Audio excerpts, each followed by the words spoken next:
I've always been fascinated about how composers evoke certain aspects of life in musical form. Like temperatures felt, how do you make it sound? Evoking wintry weather into music can be as simple as shoving a sleigh bell into any piece of music to invoke the big guy in red. But what if you don't want it to be particularly about Christmas? In this video, we'll check out a few chilly tracks from the Legend of Zelda series, and see how they were crafted to sound cold. Now get used to the word brittle, because I'm going to say it a lot in this video. Like I've said it so many times while recording this that it doesn't even sound like a real word anymore. But anyway, you'll notice that the static, unmoving, frozen quality of ice and snow, as well as their brittleness, are both often used in musical representations of coldness. We'll start with Ocarina of Time and the theme for the Ice Cavern. This piece of music is actually super simple in its structure. It takes this chord, made up of C, E, A, and D, and moves it up and down by whole steps. So for example, C moves down a whole step to B flat, E to D, A to G, and D to C. And it just keeps going up and down like that.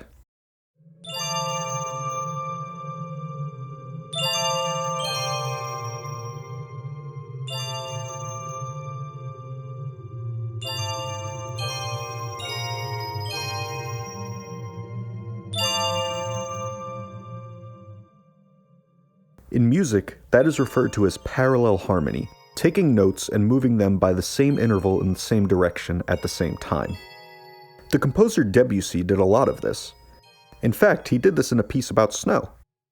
His piece, Des Pas sur la neige, or Footprints in the Snow, by the way, never let anyone tell you that the French you took in high school won't come in handy someday, uses a good amount of this technique. For example, take a look at measure 5. The first chord is G, D, and B, and all those notes move down a whole step to F, C, and A, and this pattern continues in measure 6.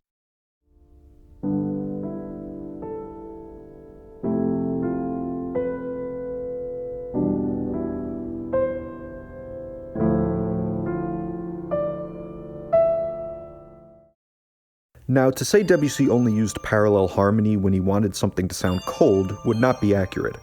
But it's the unsettledness that this movement provides that brings to mind a brittle structure like ice. Ice is also very unchanging. It's frozen water after all. It stops water from being able to move around. So keeping the intervals the same and just moving the notes around makes sense to my ear. Beyond the notes, the timbres this track hits you with evoke ice because there just aren't any low overtones, giving the texture a light feeling. We also have some chilly wind sound in there for atmosphere. And rhythmically, this track is pretty random. The chords either linger or quickly progress, and there's not much of a pattern to it. The chords are unsettled in their appearances, yet predictable in their harmonies. All in all, the combination of unsettledness, yet the constant harmonic pattern of whole steps, gives it a static yet brittle feel. Now let's check out the Snow Peak theme from Twilight Princess. Ice Cavern's a dangerous place, but Snow Peak is kind of creepy and dismal, like a lot of locations in Twilight Princess. The first thing you notice is the fake singing voices.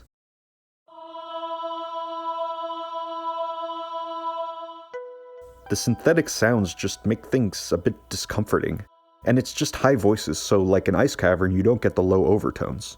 And the melody has this echo effect which reflects the barren snowland you're in.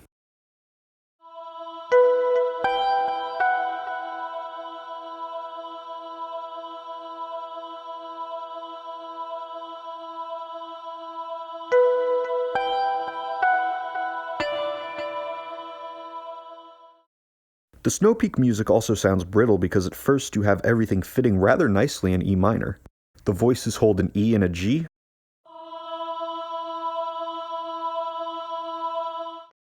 and the melody uses the E minor notes of B and G, but then instead of using E, we hit an F sharp, like the melody couldn't resolve properly.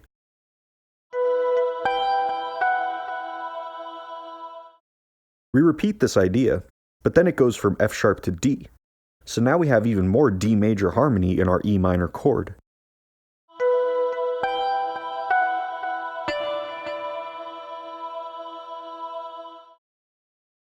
And later the melody gets even more harmonically distant from E minor. Take a look at this. Eventually the melody morphs into using C, A flat, G, and B flat, most of which clash with E minor like crazy. But those voices still hold on.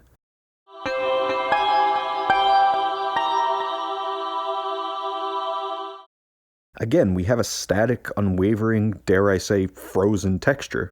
But this time, everything else going on obscures the sense of harmonic stasis. Snow Peak gets foggier and foggier, and you need to use Wolf Link's scent detection to find your way through. If you get too lost in the fog, you get sent backwards. So the unwavering harmony represents the snow you're about to trudge through, and the melodic material that conflicts with it obscures it like the fog.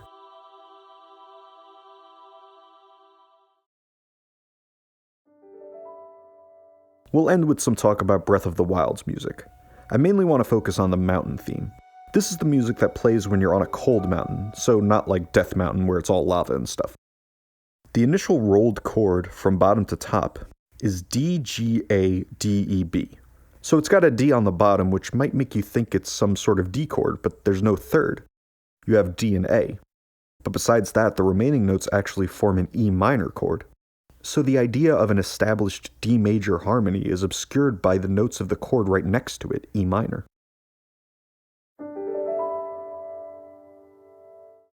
However, the melody provides the F sharp.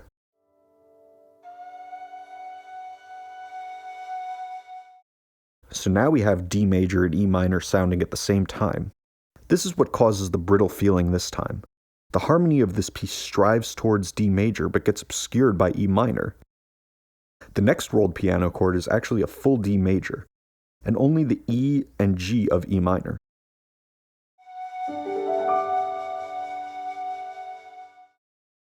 And the one after that is both a full-on D major and E minor chord at the same time.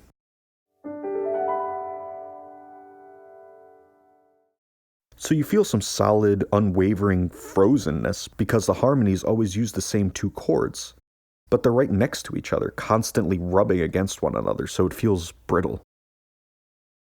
This mountain music is actually quite similar to the music you hear in cave areas. The cave music starts with a similar rolled chord, but it's a lot more clashy. The harmonies spell out D flat major and C minor, which are even closer to each other than the harmonies we hear in the mountain music.